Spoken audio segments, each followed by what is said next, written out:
Sir, meron bang taga-gobyerno, taga-administrasyon, anyone who has been talking with you to support Madriaga?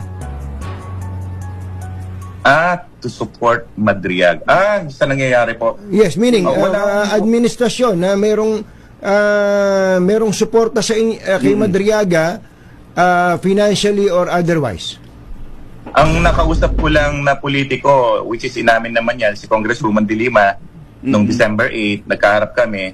Tapos yung visit ni former Senator Reales sa January 23, hindi pa nga ako nakaharap noon.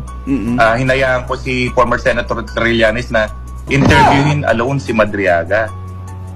Present lang ako nung visit ni Kasinungalingan. Yang si Raymond Palad, number 1, yan po ay nasuspinde sa practice of law for 1 year.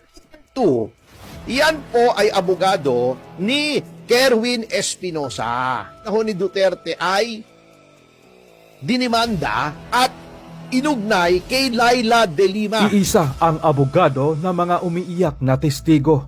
Umani ng usapan online ang naging pahayag ni Attorney Ferdinand Topacio sa kanyang programa sa telebisyon matapos niyang ibinahagi ang kanyang kaalaman patungkol sa umano'y koneksyon ng ilang personalidad na sangkot sa magkakaibang kontrobersyal na issue.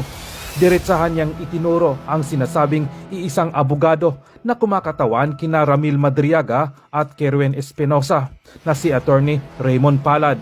Ayon pa kay Topacio, nasuspende umano si Attorney Palad ng 1 taon sa pagiging abogado at inuugnay pa ito kay Laila De Lima. Kaya naman, direkta niyang tinanong sino nga ba ang nagbigay ng abogado kay Kerwin Espinosa at Ramil Madriaga.